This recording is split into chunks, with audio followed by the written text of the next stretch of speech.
हमारा आज का सबसे बड़ा सवाल यही है, ये जो अदम बर्दाश्त माशरे में फैल रहा है और बर्दाश्त ही नहीं है, कवानीन मौजूद है, उसके बावजूद भी खुद हाथ में कानून लेना है। आज अपने इस प्रोग्राम में इन्हीं सवालात को उठाएंगे और इस पर बात करेंगे। हमारे साथ मौजूद है मजहबी स्कॉलर है अल्लामा शाम इलाही ज़हीर साहब। अस्सलाम वालेकुम और बहुत शुक्रिया आपका।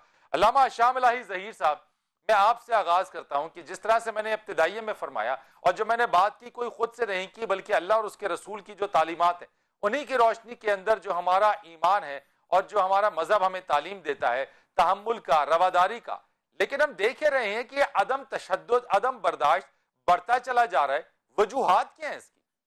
बिस्मिल्लाहिर्रहमानिर्रहीम। फरीद भाई, बड़े अहम मौजू की तरफ आपने आज तवज्जो मबजूल करवाई है। पहली बात तो मैं आपको भी दाद तहसीन देना चाहता हूँ। आपने माशाल्लाह इस्लामी ज्यूरिसडिक्शन के बहुत से अहम असूलों को अपने दिबाचे में खुद ब खुद कवर किया। सबसे पहली बात जो आपने जिस आयत का हवाला दिया, अन्नहु मन क़तला नफ्सन बिगैरि नफ्सिन औ फसादिन फिल अर्ज़ फ़कअन्नमा क़तला अन्नास जमीआ। यहाँ पे अल्लाह रब्बुल इज्जत ने किसी मुसलमान की बात नहीं की। मुसलमान की बात आगे आयतों में मौजूद है, लेकिन यहाँ पे एक इंसान की बात की है कि एक इंसान का कत्ल अल्लाह के नजदीक पूरी की पूरी इंसानियत का कत्ल है।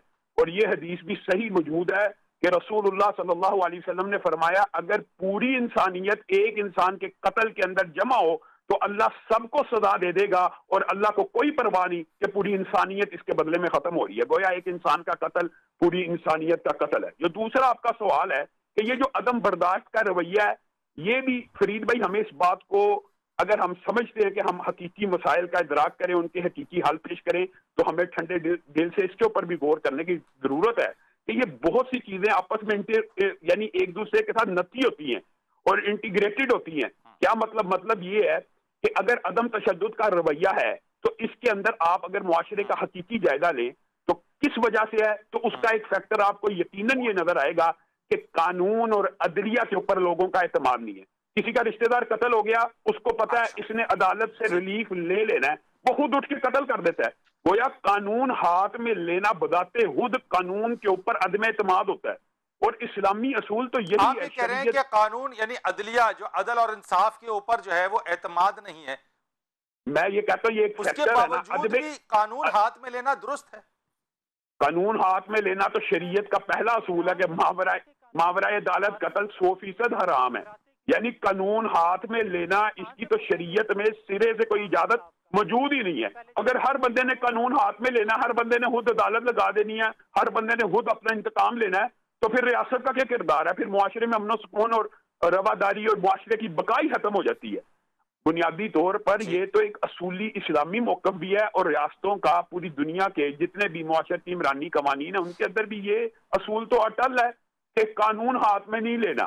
लेकिन कानून हाथ में लेने की जो वजूहात हैं उनके अंदर एक फैक्टर ये भी है कि लोगों का अदल के ऊपर से अदम एतमाद होता है, इसलिए वो कानून हाथ में लेते हैं। लेकिन क्या ये जस्टिफिकेशन हो गया? मैं आपकी इस बात को आगे लेके चलता हूं। आपने कहा कि जो अदल के ऊपर जो अदम एतमाद है उसकी वजह से लोग कानून में हाथ दे रहे हैं। प्रोग्राम में एक बार फिर आपको खुशामदीद कहते हैं। अल्लामा शाम इलाही ज़हीर साहब, इंतहा पसंदी का तो हमने दिखाया कि हम बहुत सारे मामलात के अंदर इंतहा पसंद हो गए हैं और बिल्कुल एक्सट्रीम पोजीशन ले लेते हैं। रियासत की अब क्या जिम्मेदारी बनती है? फरीद भाई, मैं चंद बातें जरूर कहना चाहता हूँ और फिर मैं इंशाल्लाह रियासत का और मैं मिंबरों में हिराब की जो असल जिम्मेदारी इस वक्त बनती है उसके ऊपर भी कुछ बात करूंगा।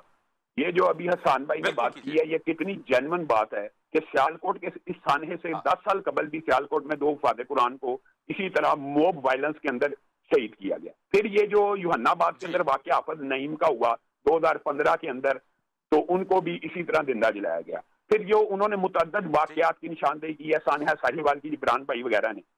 मैं आपको एक बात बताता हूँ, इस वक्त सबसे बड़ी रियासत की यह जिम्मेदारी है कि एक मरतबा ये जो मोब वायलेंस जिन्होंने किया है, इनको रसूलुल्लाह सल्लल्लाहु अलैहि वसल्लम की इस हदीस की रोशनी के अंदर, बुखारी शरीफ की हदीस है, रसूलुल्लाह सल्लल्लाहु अलैहि वसल्लम ने फरमाया, जिसने किसी मुआहद को, यानी जिसके साथ मुआहदा मुसलमान कर लें और मुसलमान मुल्क में कोई काफिर, यहाँ पर काफिर अगर कोई मुल्क में रह रहा है तो उसको अगर कोई कत्ल करता है तो सही हदीस के अल्फाज हैं कि वो जन्नत तो दूर की बात है, जन्नत की खुशबू भी नहीं पाएगा और जन्नत की खुशबू 40 साल तक आती है।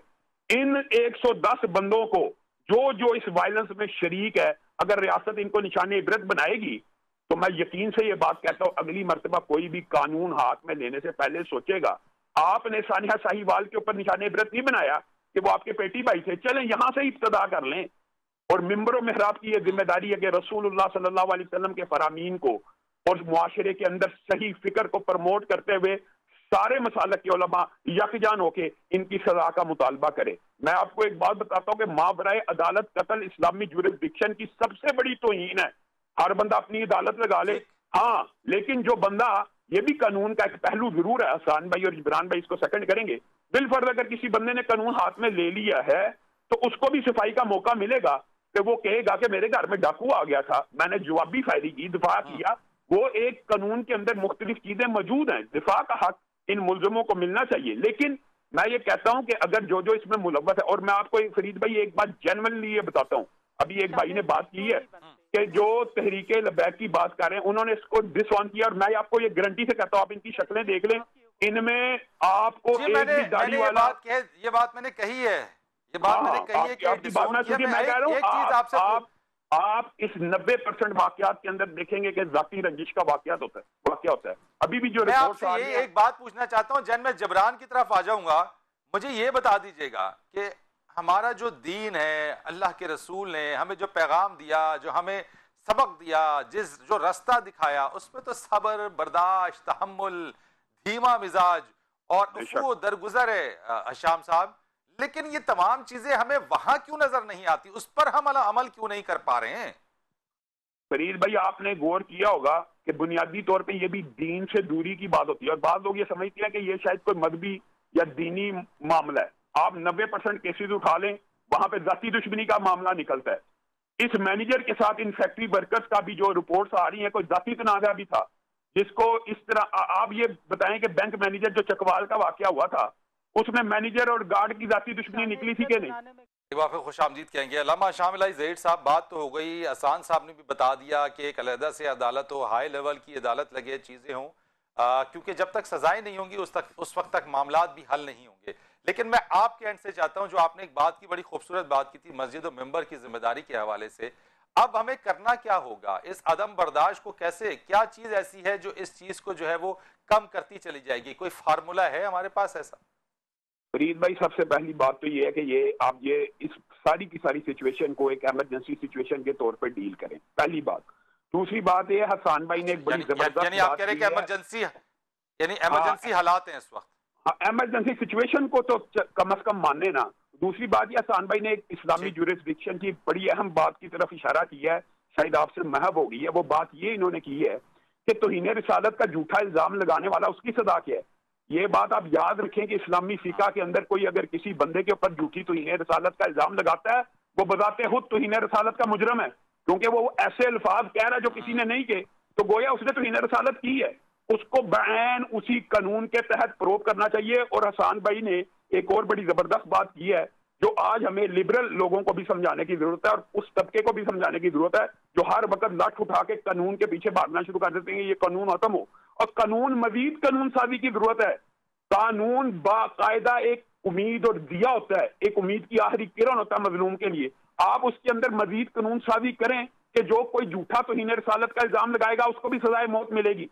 आप ये कानून साजी करें, इस तरह के वाकयात को आप देखेंगे उसी वक्त इनकी तादाद कम होना शुरू हो गई है।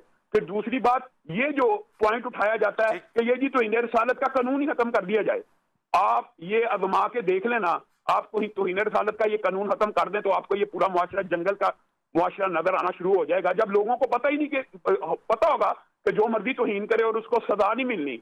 आपने तौहीन सहाबा के ऊपर हमारे मुआशरे में ये मिजाज देखा ना, क्योंकि कोई लॉ मौजूद नहीं है प्रॉपर, तो जिसका जो दिल करता है वो कह देता है। तो अगर हम तौहीन रिसालत को भी इस तरह डील करना चाहेंगे कि इस कानून के ऊपर इजादा आ जाए, तो फिर आप देखना मुआशरे में अफरा तफरी मजीद बढ़ जाएगी। ये मिंबरों में आपकी ड्यूटी है जो ठीक है। हशाम इलाही साहब, आपसे आखिरी सवाल है, कंक्लूडिंग सवाल, फर्द की क्या जिम्मेदारी है इनफरादी तौर के ऊपर, इज्तिमाई तौर के ऊपर, वालिदैन की, माँ बाप की, इसके ऊपर जरा बताइए कि क्या ये भी अपना किरदार अदा कर सकते हैं इस तरह के रवैये को कम करने में? इसका जवाब तो अल्लाह ताला ने कुरान पाक के ऊपर ही दे दिया, या अय्युहल्लज़ीना आमनू इज़ जाअकुम फासिकुम बिनबइन इन जाअकुम फासिकुम बिनबइन। अगर तुम्हारे पास कोई ऐसी खबर लेके आ जाए कि जो फासिक हो बंदा, जिसके ऊपर तुम्हें यकीन नहीं कि वो खबर सच्ची है या झूठी है, तुम उसके बारे में मुतज़ब्ज़ब हो, तो सबसे पहले उसकी तहकीक किया करो। और जो बात इमरान भाई ने हैव और हैव नॉट की है ना फरीद भाई, ये बड़ी अहम है। हजरत उमर को एक मरतबा यमन से ये लेटर मिला कि यहाँ पे जिन लोगों ने कत्ल किया है वो बड़े बाअसर हैं। तो हजरत उमर ने कहा था अगर आधा यमन भी इस कत्ल के अंदर मुलव्वस होगा तो उनको सजाए मौत दे देना। अब यहाँ पे हमारे अंदर मुआशरती तकसीम भी तो है ना, कि जो अगर ऐसा तबका जुर्म करता है वो अदालतों में और थानों में प्रोटोकॉल ले रहा होता है जुर्म करने के बाद भी, या जैसे शाहरुख जुतोई की बात की है, वो विक्ट्री के निशान बना रहा है कत्ल करने के बाद। और ये सिंध में जो हालिया वाकयात हुए हैं जिनकी तरफ निशानदेही की गई है, वो विक्ट्री के निशान बना के चल रहे होते हैं। बहुत शुक्रिया आपका अल्लामा शामिल अली ज़हीर साहब, आपका बहुत शुक्रिया।